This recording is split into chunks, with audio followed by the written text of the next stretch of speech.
Tu penses être libre, mais es-tu maître de tes pensées, de tes émotions, de tes désirs? Si la colère te contrôle, tu n'es pas libre. Si la peur te dirige, tu n'es pas libre. Si tes impulsions décident à ta place, tu n'es pas libre.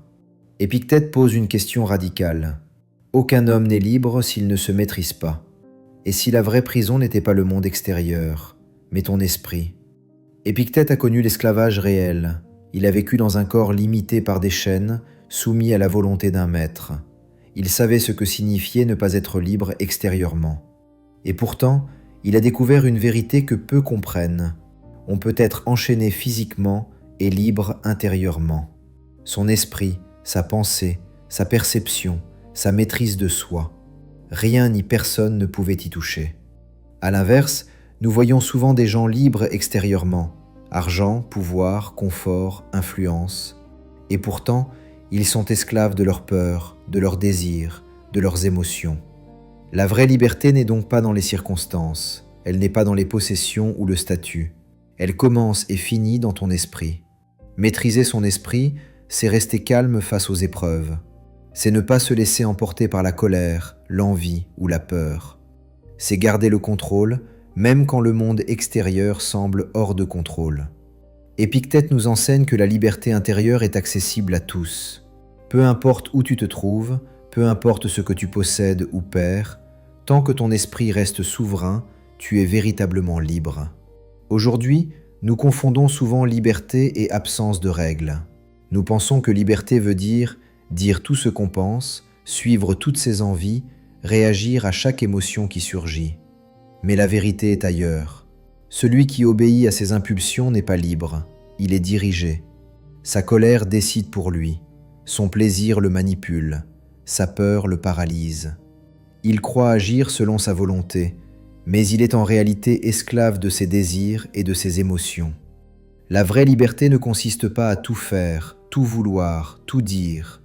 Elle consiste à maîtriser son esprit, à choisir ses pensées, ses émotions et ses actions. Le stoïcisme enseigne que la liberté est intérieure. Peu importe ce qui arrive autour de toi, peu importe les circonstances, tu restes maître de toi-même. Un esprit libre n'est pas celui qui subit le monde, c'est celui qui observe le monde, qui analyse ses réactions et qui répond avec lucidité. Dire non à une impulsion destructrice, choisir la patience au lieu de la colère, agir selon ses valeurs plutôt que selon la peur.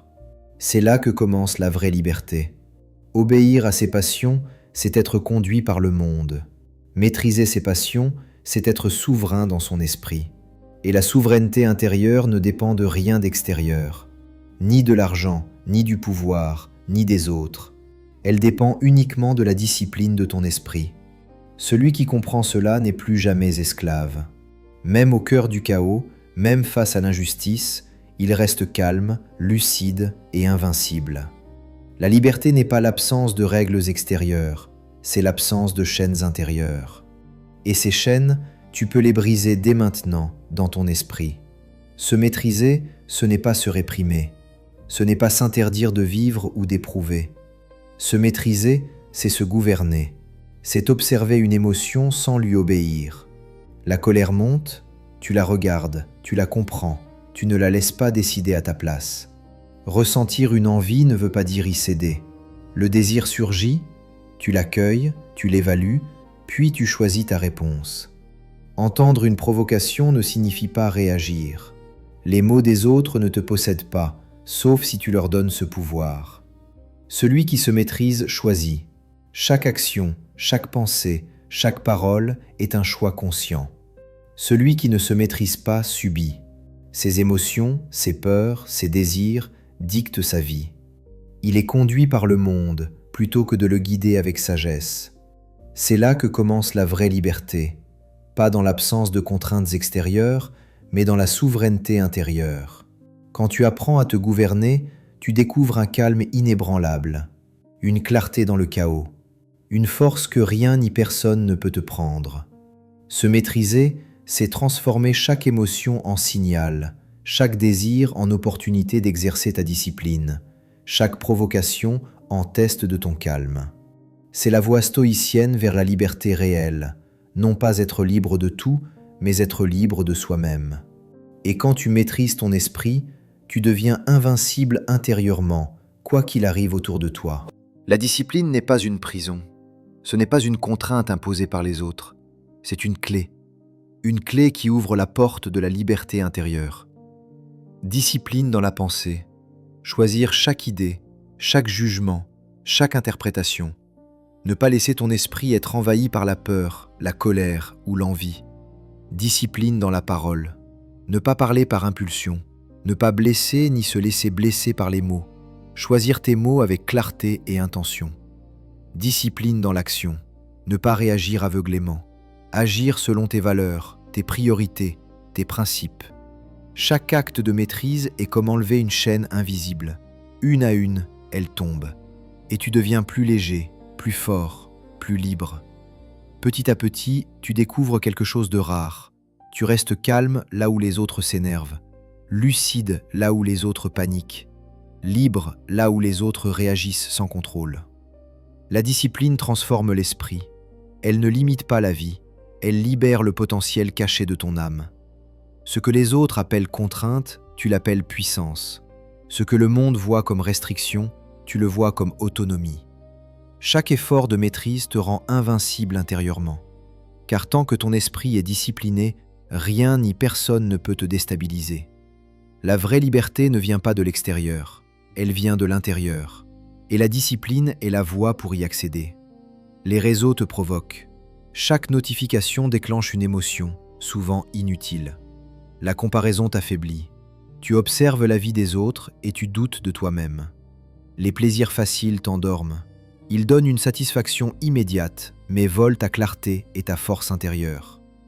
Alors, la vraie question se pose. Qui commande ta vie, toi ou tes impulsions? Épictète répond sans détour. Sans maîtrise de soi, il n'y a pas de liberté. La liberté ne consiste pas à faire tout ce qui te passe par la tête. Elle consiste à choisir tes pensées, tes émotions et tes actions. Celui qui cède à chaque désir est esclave de lui-même. Celui qui observe, retient et choisit devient maître. Maîtrise ton esprit et tu découvriras. Tu peux rester calme face aux provocations. Tu peux rester lucide face aux distractions. Tu peux rester libre même dans un monde qui cherche à te contrôler. La liberté commence ici, dans ton jugement, dans tes choix, dans ta capacité à ne pas être dirigé par ce qui t'entoure, mais par ce qui est juste pour toi. La liberté ne vient pas de l'extérieur, elle ne dépend pas des lois, de l'argent ou du statut. Épictète nous le dit clairement, aucun homme n'est libre s'il ne se maîtrise pas. Maîtrise ton esprit, maîtrise tes désirs, maîtrise tes émotions, et tu découvriras une liberté que rien ni personne ne pourra jamais t'enlever. La vraie puissance commence à l'intérieur. Ton esprit est ton royaume, sois-en le souverain. Si ce message t'a parlé, abonne-toi pour plus de stoïcisme et force mentale. Partage cette vidéo avec quelqu'un qui cherche la vraie liberté. Et rappelle-toi, la liberté commence par toi.